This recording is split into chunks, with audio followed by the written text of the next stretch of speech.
Okay, maayos ba yung audio? Naririnig tayo ng malinaw? طيب. بسم الله والحمد لله. Okay.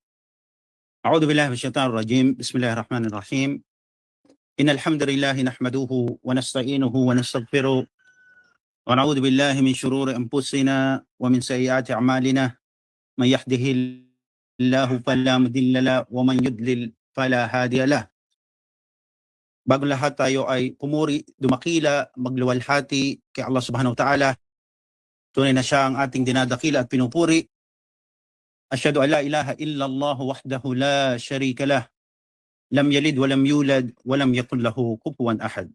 Na tayo sumasaksi na walang ibang Diyos na dapat sambahin, mas higit pa kay Allah subhanahu wa ta'ala, na siya'y hindi pinanganak at di nagkaanak at sa kanya ay walang katulad. Asyhadu anna Muhammadan abduhu wa rasuluhu sallallahu alayhi wa ala alihi wa ashabihi wa man tabi'ahum bi ihsan ila yaumiddin. At tayo din ay sumasaksi na walang ibang sugo na pinadala para sa sangkatauhan na masihigit pa sa katauhan ni Propeta Muhammad sallallahu alaihi wasallam. Nawa ang pagpapala, ang biyaya at kapayapaan ay pagkaloob nawa ni Allah kay Propeta Muhammad sallallahu alaihi wasallam, sa kanyang kapamilya, sa kanyang kapanalig at sino man ang nagsisunod sa kanya at magsisunod pa hanggang sa huling araw. Amma ba'd, fa innal ahsanal hadithu kitabullah wa khairul hadi hadi Muhammadin sallallahu alaihi wasallam wa syarrul umur muhdatsatuha wa kullu bid'atin dalalah wa kullu dalalatin finnar. Tunay po ang pinakamainam na salita o wala nang totoo pang salita na masihigit sa salita ni Allah, ang Quran, at wala nang ibang pinakamainam na gabay na dapat sundan ang isang Muslim o Muslima na masihigit pa sa gabay na iniwan ni Propeta Muhammad sallallahu alaihi wasallam.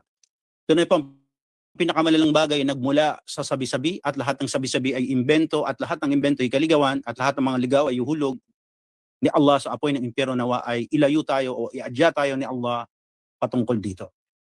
Tulad po ng napagkasunduan, ang ating papaksain sa tulong at habag ni Allah subhanahu wa ta'ala ay ang patungkol sa mahar. Bakit mayroon ito sa kasalan sa Islam? So bago pa yan, ay talakayin muna natin kung ano ba ang pananaw ng Islam patungkol sa pag-aasawa. Sabi nga ng mga scholars ng Islam, fa innal zawaj ni'matan min ni'matillahi ta'ala, o ayatin min al-ayatillah, o kamakalal ulama. Sinabi ng mga scholar, katunayan na ang kasal o pag-aasawa o pagpapakasal ay mula sa biyaya ni Allah, ang kataas-taasan, at isa sa mga tanda niya, sa maraming tanda na naiulat mula sa Quran. Ang katibayan patungkol dito, ba'da a'udhu billahi minash shaitanir rajim, wa min ayatihi an khalaqalakum anfusakum aswaja litaskunu ilayha. Sabi nga ni Allah, ang kataas-taasan, at mula sa kanyang mga tanda na siya ay lumikha mula sa ating mga sarili o kapwa natin tao ng asawa upang mamuhay tayo kasama nila, at ginawa ni Allah sa pagitan natin ng babae at lalaki ang pagmamahalan at habag. Katunayan na ito ay tanda para sa mga taong may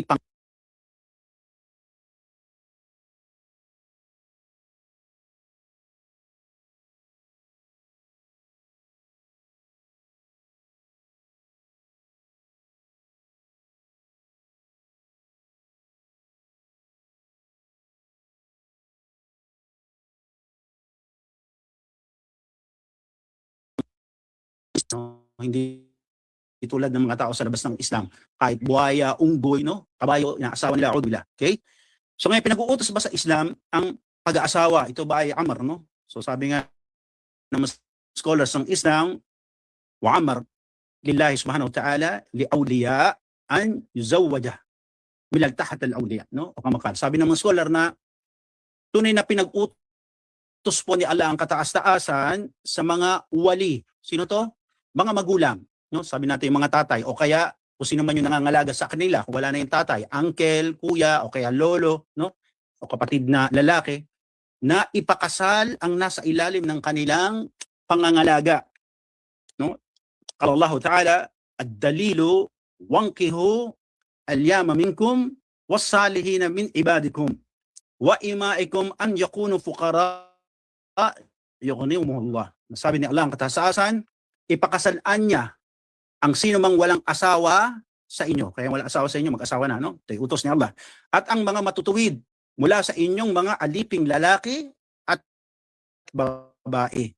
Kung sila ay mahirap, ang pangako ni Allah ay pagyayamanin sila ni Allah mula sa kanyang biyaya.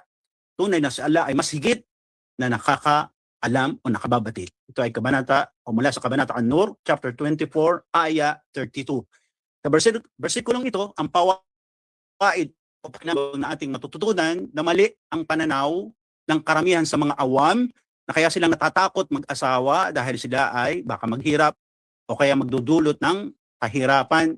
Nasabi ni Allah subhanahu wa ta'ala, wa yaqul fuqara, kung kayo'y mahirap, pagyayamanin kayo ni Allah. Nasabi pa ng eskola, hadihi amr litazawwaj faqad dhahaba bi ta'ifatin min al-ulama illa wujuba. Nasabi ng mga scholar sa bersikulong binanggit ng mga scholars ng Islam na ang pag-aasawa ay bagay na utos. At ang karamihan sa mga scholar ay may pananaw na ito ay obligado sa sino mang may kakayahan utos na ito.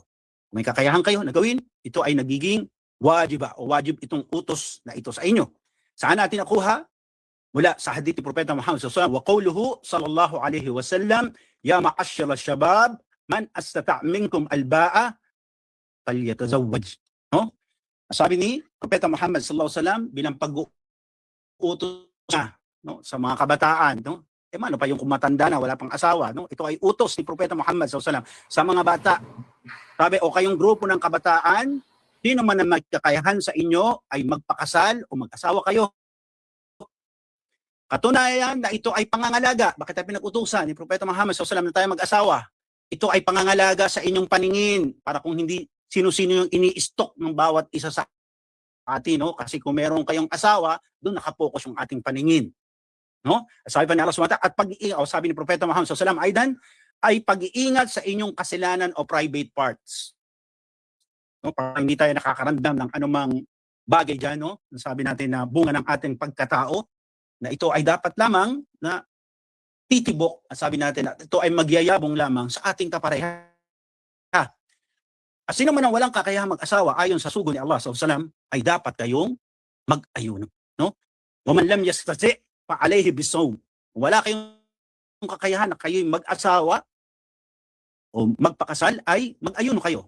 Yan ang habilin sa atin ng Propeta Muhammad sallallahu alaihi wasallam. Fa innahu lahu waja, no? Sabi doon na ito ay katunayan na mayroong gantimpala at ang pag-ayuno ay bagay na mangangalaga sa atin, no, sa gawaing zina, no? Sabi nga ni Hasan al-Basri, ito ay mistulang parang bulletproof natin, no, sa bagay na fitna na maaring idulot sa atin ng hindi pag-aasawa. Wa'yad billah.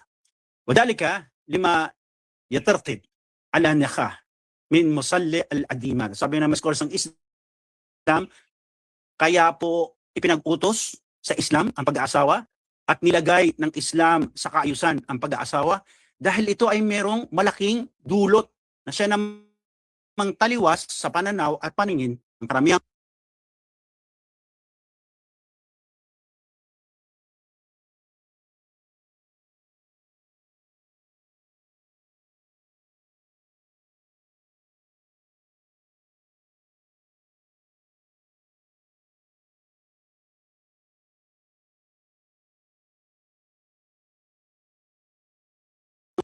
ng populasyon sa bansa. Kung ating matutunghayan, okay.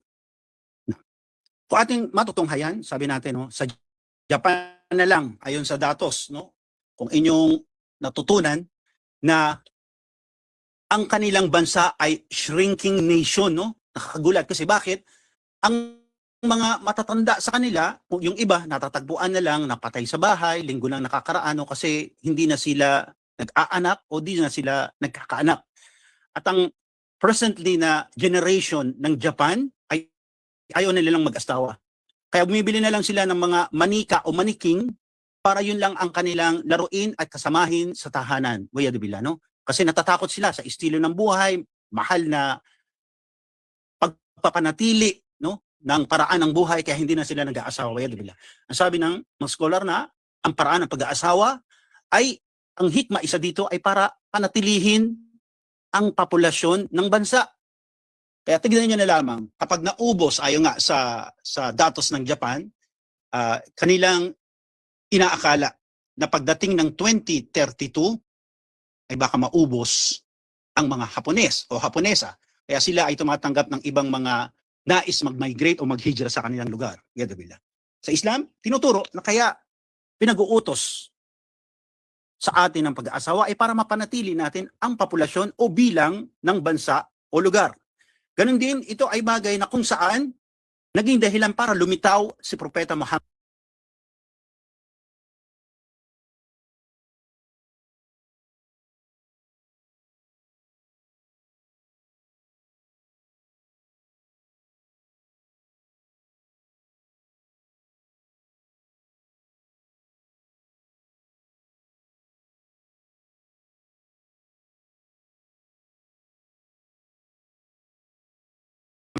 Na lamang ng iligal na pakikipagta.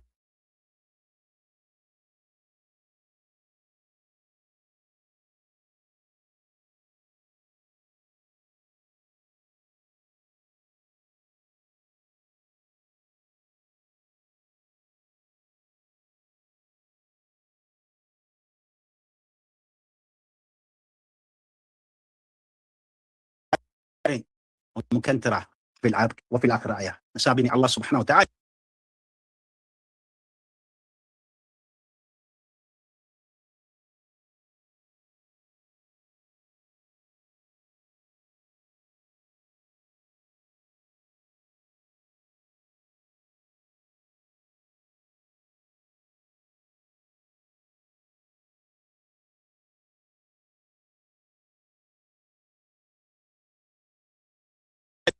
kabayo at ibang mga hayupan. Kabanata Al-Imran chapter 3 verse 14. Lahat po ng nabanggit sa aya na ito ay tinuturing na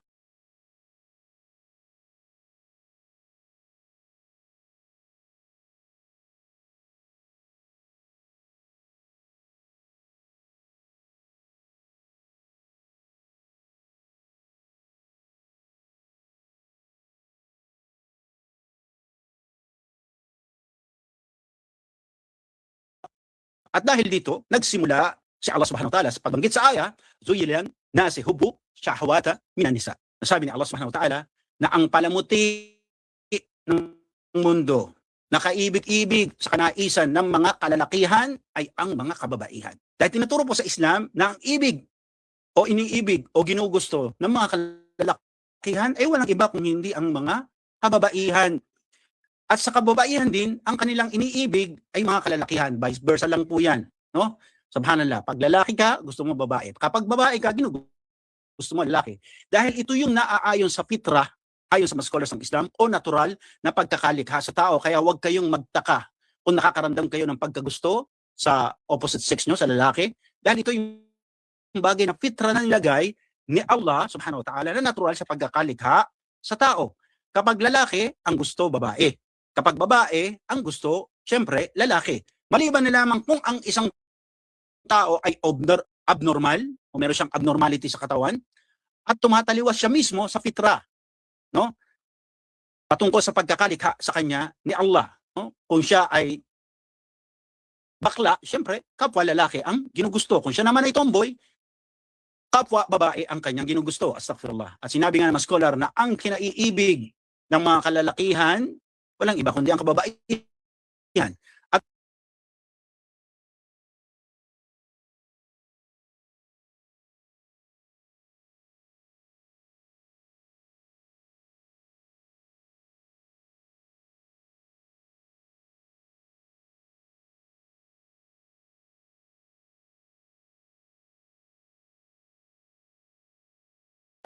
ma taraktu ba'di fitnatun hiya adral ala rajal min nisa mutafaqun alayh. Kumakala Rasulullah sallallahu alaihi wasallam.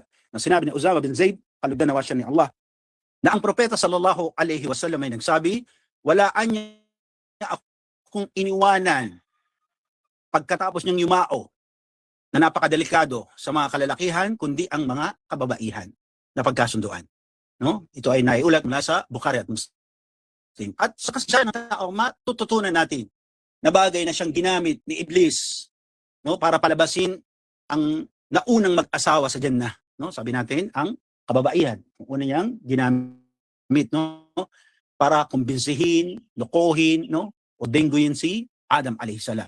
Siyang nagbunga ng kanilang pagkalimot at sila ay nagkasala. At ang kahulugan nito na ang propeta sallallahu alaihi wasallam ay ibinalita sa atin na tunay na walang naiwan sa nasyon na ito, na delikado sa mga kalalakihan kundi ang babae, at ang babae naman ang walang ibang delikado sa kanila kundi ang kalalakihan. At ito ay tumutukoy sa lahat ng uri ng tao. At sa Islam po, itinuturo na mayroong kaparaanan ang paglapit sa mga kababaihan. Sa Islam po, tinuturo na ang kababaihan ay larawan ng ating mga ina, larawan ng ating mga tiyahin, larawan ng ating mga lola, larawan ng ating mga anak na babae at ni nene. Kaya sila ay hindi dapat basta lamang gawing kabit, o kaya gawing girlfriend, o gawing side bet, o gawing part-time, no? O pangsamahan, o gawing lamang wayado bila na part-time o para usan, no? At basta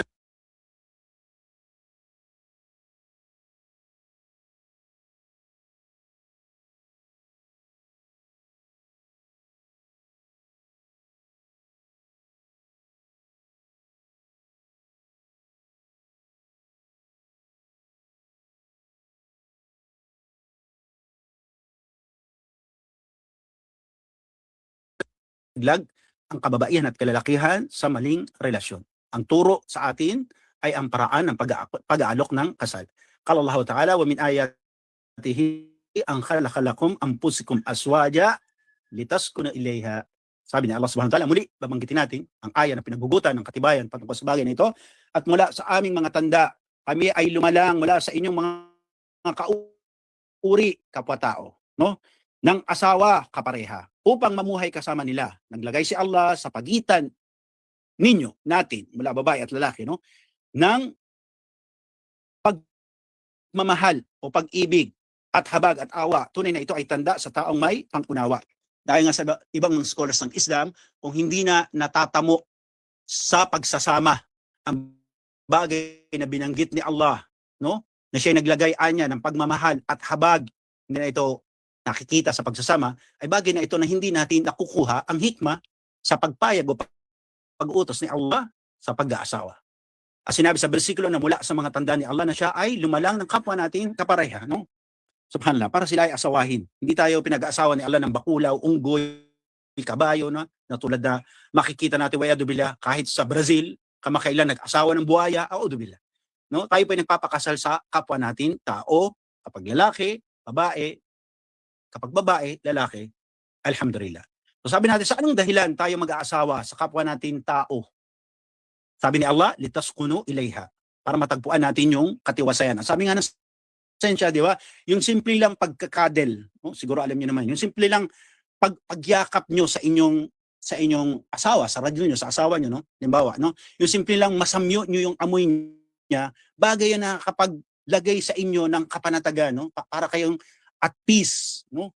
Ito yung bagay na binanggit ayon sa mga scholars ng Islam na nilagay ni Allah Subhanahu wa Ta'ala sa magkapareha, no? Kaya sabi ng ibang dalubhasa, tulad ng kanilang binabanggit, there is no place like home. Totoo naman, litaskuna ilayha, no? Kaya sabi natin, kahit tayo saang lugar pumunta, kahit saang lupalop tayo sumuot, saang bansa tayo pumunta, lagi pa rin hanap natin yung pag-uwi. Tulad nyo, halimbawa, kayo isang OFW, no? Always you are longing to come back, umuwi dun sa bahay. Bakit? Kasi there's no place like home, no? Subhanallah. Sabi nga ng ibang mga dalubhasa o mga eksperto, on every successful man, sa likod nun, that there is very supportive wife o sabi pa sa ibang ulat na maalagaing wife, no? Subhanallah. Okay? Naway ibilang kayo ni Allah Subhanahu wa Ta'ala sa mga very supportive at maalagang may bahay, no? Kaya ayon sa mga dalubhasa, na kung ang pagsasama ng babae at lalaki, no, halimbawa puro lang bangayan, sigawan, no, hamakan, no, meron bang ganang mag-asawa naghahamakan, okay, sumbatan, saktanan, no, o kaya bugbugan, yung babae, no, ginagawang punching bag yung siya ng kanyang asawa, o kaya meron namang battered husband, no, na ginagawa rin, binubugbog din ng babae yung kanyang asawang lalaki, no. hindi natatamo ang dahilan kung bakit pinag-utos at pinayagan ni Allah ang kasalan sa dalawang mag-asawa. Subhanallah. Sa Islam, tinuturo din na isa sa unang pinayagan ng kasalan ay ang pagiging halal o pwede sa pagitan ng babae at lalaki ay ang talik, no? Kasi ito yung kahulugan ng nikah. Kung titignan nyo, no? Sa logawi, sa logatan, sa lingwahe, sa diksyonaryo, ang kahulugan ng nikah ay siping.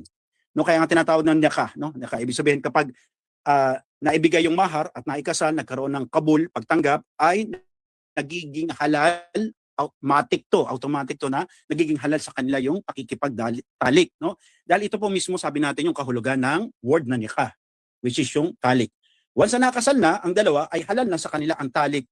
At kung hindi sila kasal, ay nagiging haram ang talik. At alhamdulillah sa Islam, natutunan natin, ayon sa Rasul sallallahu alaihi wasallam, kapag ang mag-asawa ay nagtatalik, nagkakaroon sila ng reward.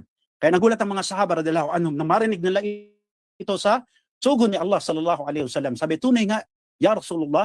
So sabi ng propeta Muhammad sallallahu alaihi wasallam, kung gawin nyo ito sa hindi nyo asawa. So alam natin, bilaks, no, ang nakukuha nyo ay kasalanan.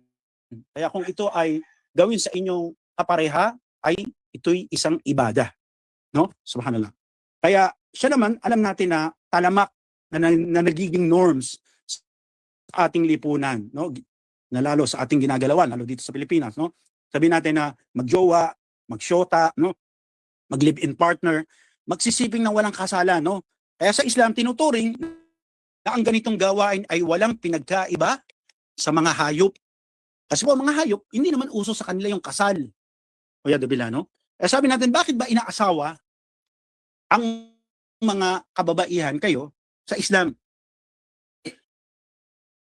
Tingnan natin ang sinabi ng Rasulullah sallallahu alaihi wasallam. Sabi na, an Abi Hurairah radhiyallahu anhu, anna nabiyyu sallallahu alaihi wasallam qal tanqahu al-mar'atun li arba'ah. Sabi na Rasul sallallahu alaihi wasallam mula sa hadith ni Abi Hurairah na pinapakasalan daw kayo mga kababaihan sa apat, no? Apat na kadahilanan, no? Apat na bagay. Lima liha. Ang unang dahilan, sabi, dahil sa pananalapi. Maaring sabihin natin maaring si sister CEO o kaya merong minanang malaking kayamanan, no? Subhanallah. Baga, mapera. Pangalawa, lihisabiha. Dahil sa kanyang posisyon, maaring siya ay anak ng presidente, anak ng senador, anak ng congressman, anak ni governor o mayor, no? Ni SK chairman, subhanallah. Okay? Pangatlo, ang sabi doon ay lijamaliha. Dahil siya ay maganda. Sabihin natin na maaaring mala Miss Universe ang kanyang kagandahan, Miss Binibining Pilipinas o ano man, no? O mala-artistahin ang kanyang kagandahan, so nagugustuhan, no? Pang-apat, ang sabi ng Rasul sallallahu alaihi wasallam, lidiniha, no? Ang pang-apat ay dahil yung babae ay religyosa, no? Subhanallah. Sabi nga ni Propeta Muhammad sallallahu alaihi wasallam, fadfarah badadikal yad.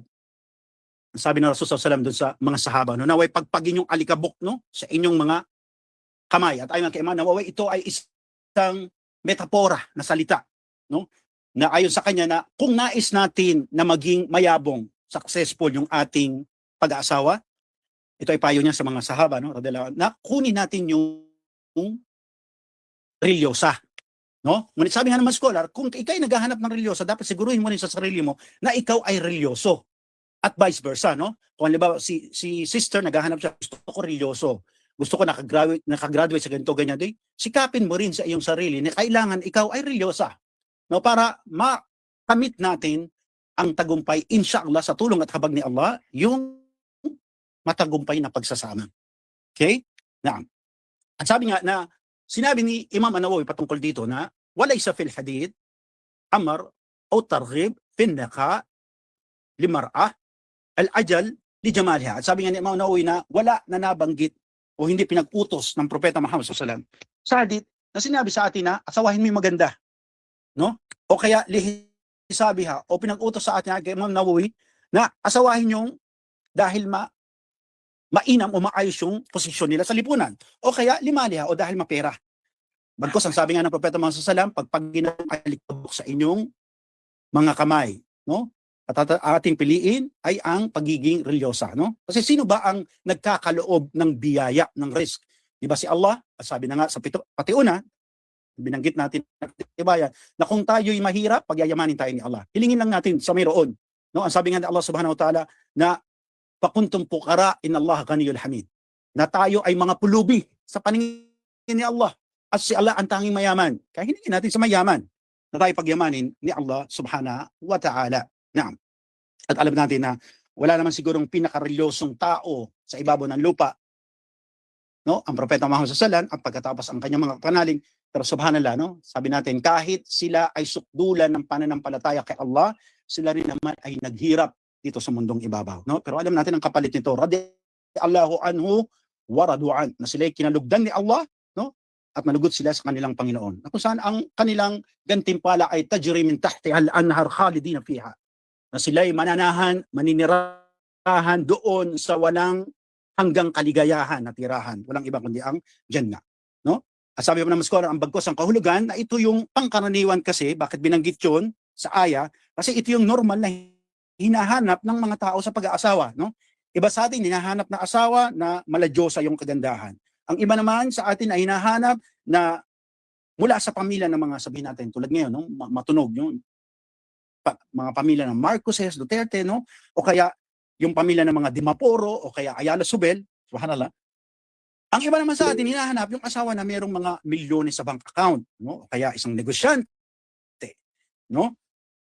O kaya tagapagmana ni Don Subel de Ayala, o kaya tagapagmana ni Don Goconway, no? At ang iba naman sa atin, hinahanap, at higit sa lahat, ay ang relyosa o relyoso, no? Naway bilang tayo ni Allah patungkol dito. Naway gabayan ni Allah ang inyong mga puso na maggagabay sa inyong paningin na kayo pumili na naaayon sa pinayo o hinabili ng Propeta Muhammad sallallahu alaihi wasallam. At ang paghahanap ng asawa na relyosa, tunay na may takot sa Diyos, yun ang habilin sa atin, ay siya naman talagang utos ni Propeta Muhammad sallallahu alaihi wasallam, wa huwa ma raghaba fihi an-nabiy sallallahu alaihi wasallam biqawlihi, no? Fadfur, no? Ibig sabihin pagpagin, bidata al-yadayn, no? Pag ginawa yung alikabok sa iyong mga kamay, no? Kasi bakit? Tayo pinapayuhan na kunin natin yung relyosa, yung kumbaga kumakapit sa din ni Allah subhanahu wa ta'ala. Again, kung naghahangad kayo ng isang relyoso, ay siguraduhin nyo na sa sarili nyo na kayo din ay relyosa. Parabot na kayo ay pagpalain ni Allah subhanahu wa ta'ala. Kasi mahirap naman yung hinihila mo yung bundok, no? Kasi subhanallah, sabihin natin relyoso nga yung asawa nyo, pero yung ulo nyo mas matigas pa sa bakal at ayaw makinig. So problema siyang malaki talaga, no? Naam. So ngayon, sabi natin, bakit pinapayagan sa Islam, no? Subhanallah, kaya pa mga oras, kaya pa. Okay. So sabi natin, naging masail o issue tuloy dito sa pag-aasawa, yung bagay na bakit daw pinapayagan sa Islam yung pag-aasawa na mahigit sa isa, no? Isa to sa masail o issue, mashallah.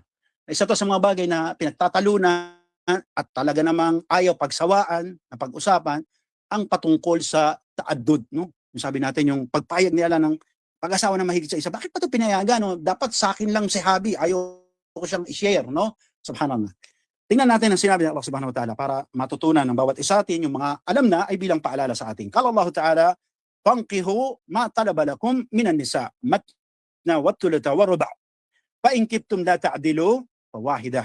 Sabi niya lang katastasan, pakasalan ninyo mula sa mga kababaihan na inyong nais o gusto o ginugusto, 2, 3 o 4, ngunit kung kayo ay natatakot na hindi sila mapakisamahan ng patas o pantay, ay isa na lamang. Sabi natin, only religious book on earth na nagsasabi na if you cannot deal them just marry o marry only once, no? Sabi niya Allah subhanahu wa ta'ala, pakatasalan, no?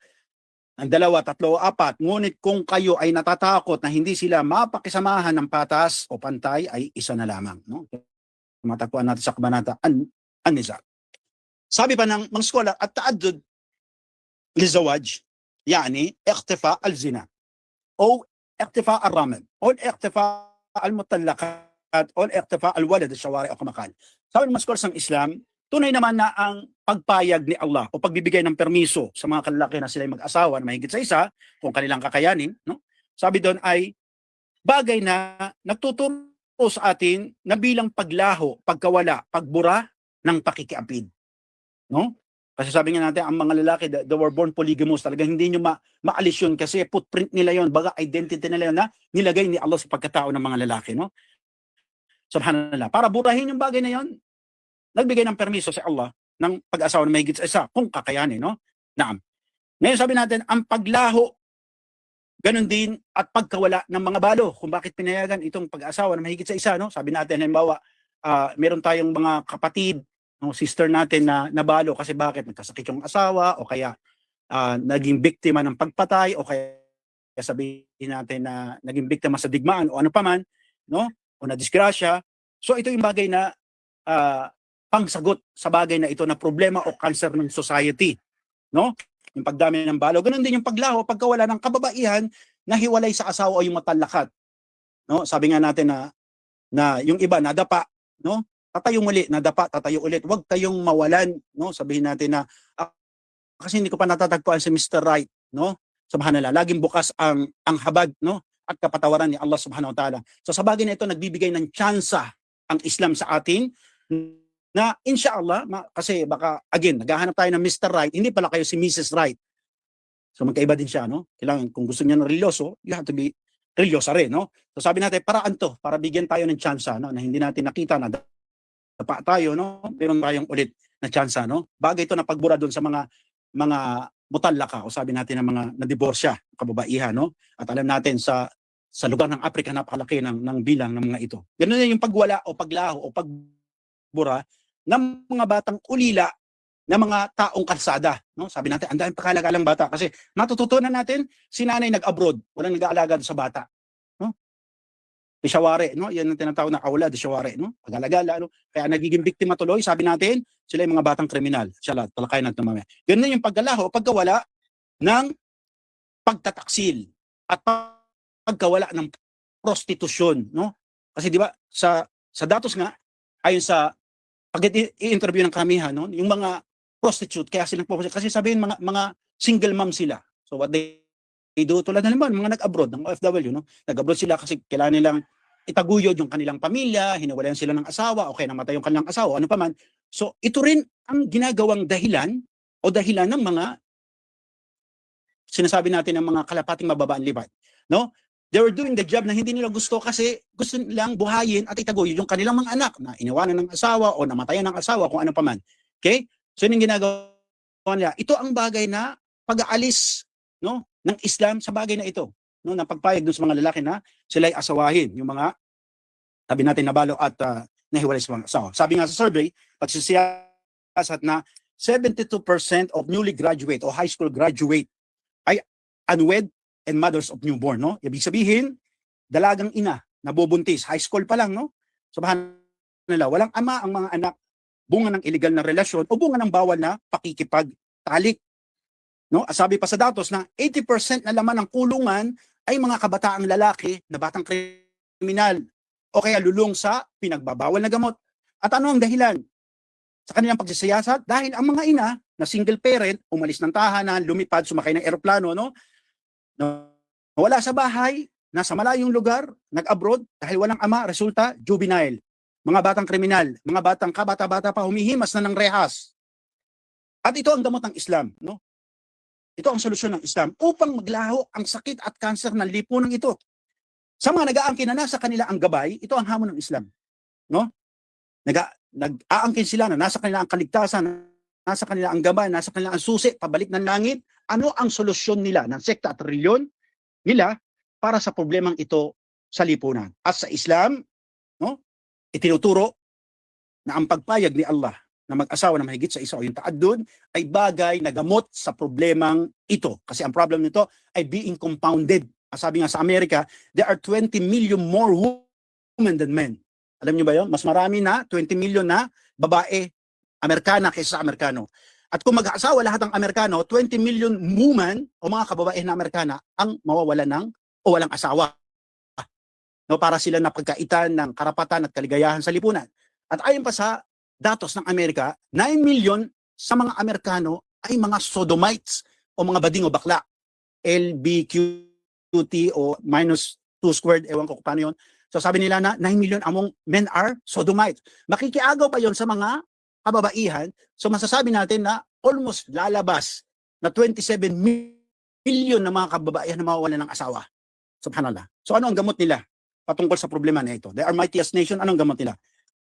Naam. So sabi natin, bakit ngayon sa Islam, kapag nagpakasal si sister o nagpakasal, halimbawa, no? Si ate, o kaya si tita, si anak na si nene,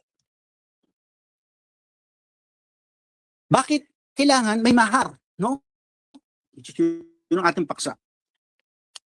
Bago pa yan, sabihin natin, kanino bang karapatan itong pag-aari ng mahar? Kasi ito yung mga bagay na nais natin basagin, no? Sa sirain, sa kostumbre na ito sa atin, no? Subhanallah. Sabi natin, ang mahar sa Islam, o ang mahar fil Islam, haq min al-huquq al-zawj. Takudu kamilan, halalan, alayha. Nasabi ng mga scholar, ang mahar sa Islam ay karapatan ninyo, mga kababaihan. Nakunin nyo ang buong buo nito, lahat. At halal ito sa inyo. No? Nakabaliktara naman, alam natin, sa ibang mga bansa, ibang kostumbre, lalo dito sa atin, sa Mindanao, no? Na subhanallah, na ang kasalan, usually, sa ibang bansa, halimbawa sa India, walang mahar. Okay, sabihin natin na nagli-live-in muna yung mag-asawa, no? Subhanallah, nagsasama sila na walang mahar-mahar na binibigay. Kaya halimbawa sa kostumbre ng Hindu o sa India, na ang kababaihan, baliktad naman, sila yung nagbabayad o nagbibigay ng dote sa mga lalaki para sila pakasalan. At alam natin na ito ang isa sa dahilan kung bakit napakataas ng suicide, no? Percentage ng suicide sa India at Bangladesh dahil sa maling kostumbre na ito, no? Subhanallah. Dahil marami silang anak na babae, hindi na sila kayang ipakasal ng kanilang mga magulang, yung iba nagbibigti na lang, wayad billah, no? Sabi natin ang katibayan sa pagiging obligado, no? Kasi ito yung bagay na minamali din ng ibang mga kalalakihan. Kaya tanong natin, obligado ba yung pagbibigay ng mahar?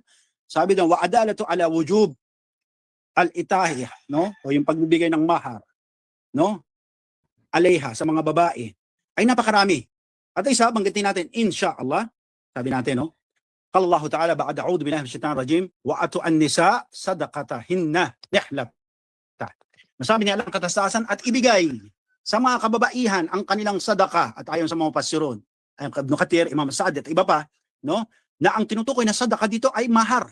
Nihlata at ito'y obligado. At sa tafsir naman ni Umar ibn Khattab, ang nihlata ay walang hangganan, wala siyang limit. Kung ganong kakaunti, ganong karami ay wala siyang hangganan. Okay?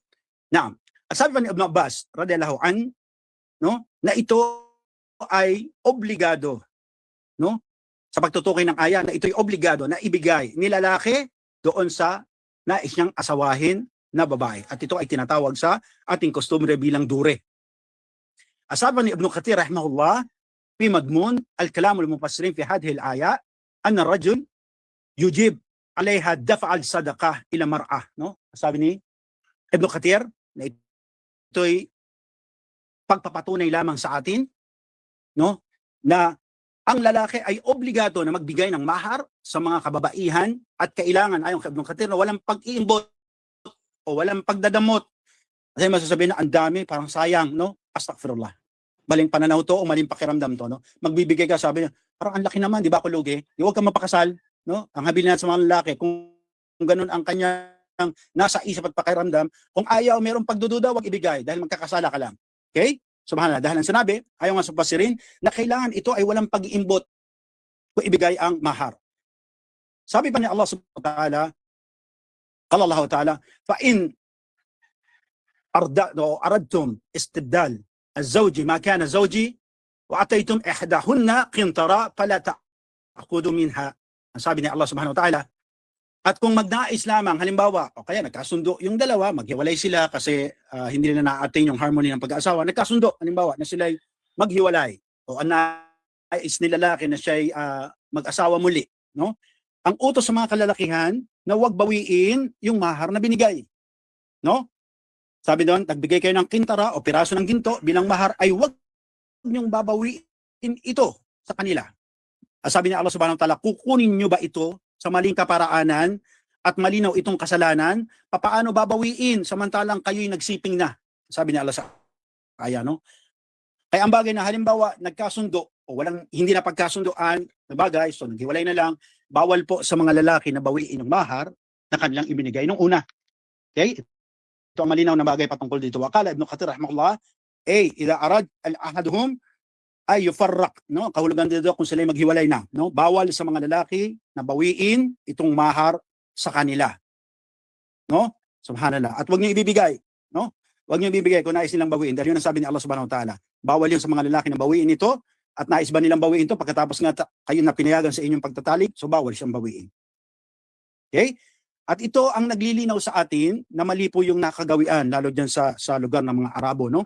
Na kapag halimbawa na mayroong bagay na hindi na pagkasunduan, ayaw ng lalaki, no, sabi na, makikipaghiwalay na ako, sabihin mo doon sa anak mo na ibalik na sa akin yung mahar, ito po'y mali. No? Ito po'y mali. O kaya sabihin na, dadaan nila sa kaparaanan ng khula. No? Sabihin yung makikipaghiwalay manggagaling sa side ng babae, no? Para daw paraan para mabawi yung mahar. Ito po'y mali na bagay sinasabi sa atin ayon sa mga scholars ng Islam. Walihada waqala Allah Ta'ala faqayfa ta'khudhu faqad afda ba'dukum ila ba'd. Sabi nga Allah, bakit mo babawiin o paano mo babawiin samantalang sumiping ka na doon sa asawa mo, no? Ito bagay na pinagbabawal. Ito bang nais natin linawin, no? Ngayon sabi natin, sino ba ang dapat magdesisyon sa laki o dami ng mahar? Ito isa pa sa mga bagay na masail o issue sa ating kapanahunan at ating lugar. Sabi ng mga scholar, at tahdid al-qadr as-sadaq o sadaka o al-mahar matruk ila mar'a wa waliha o kamakal. Sabi ng mga scholar na ang pagtatakda ng dami o kaunti o ano yung hihingi na mahar ay depende siyempre doon sa ikakasal na babae at kanyang ama. Kasi parang yung ama ang nagiging ambassador, tagapamagitan doon sa dalawa, no?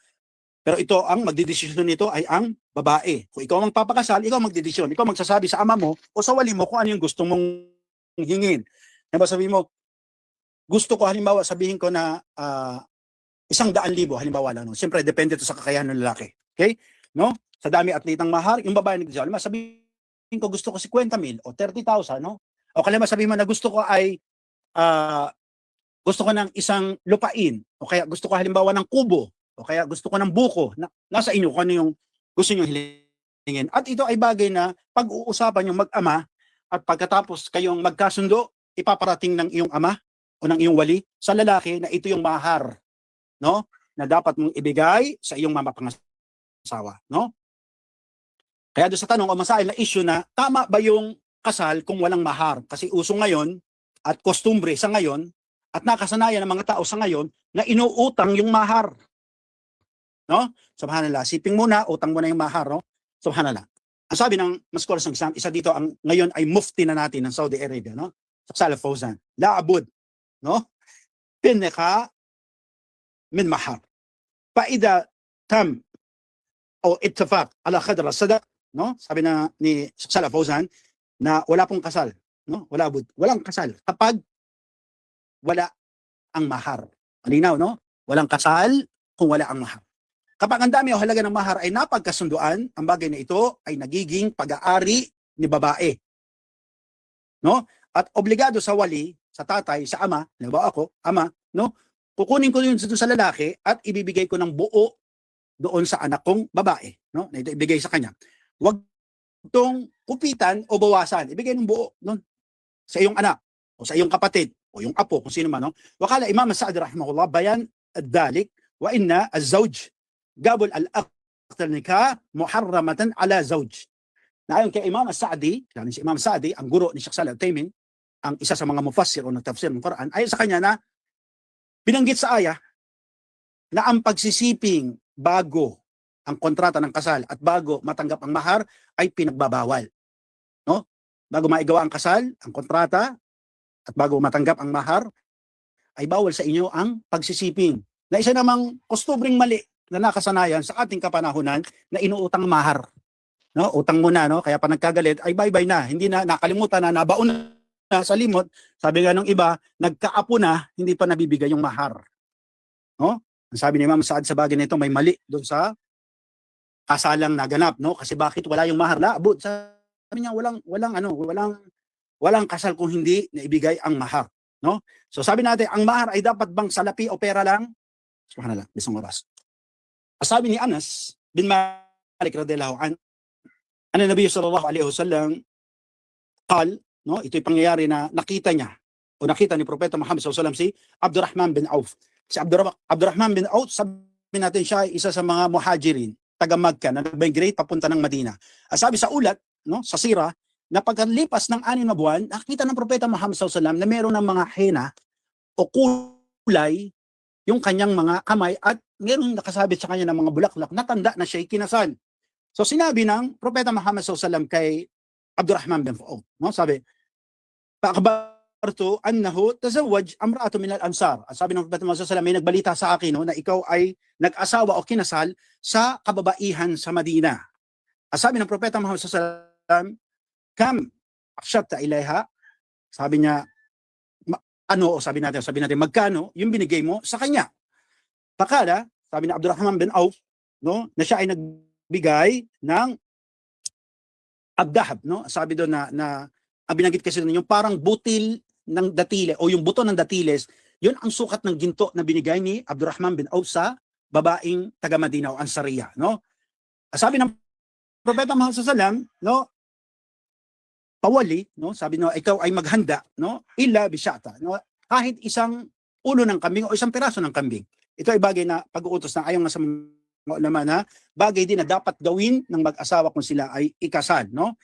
Subhanallah. Ito ay bagay na pagtuturo sa atin, sabi ng Propeta Muhammad sallallahu alaihi wasallam, na ang kasal ay dapat may mahar, kasi kung hindi halaga at obligado ang bagay na ito, hindi tatanungin ng Rasul sallallahu alaihi wasallam si Abdurrahman bin Auf kung ano yung kanyang binigay, no? Subhanallah.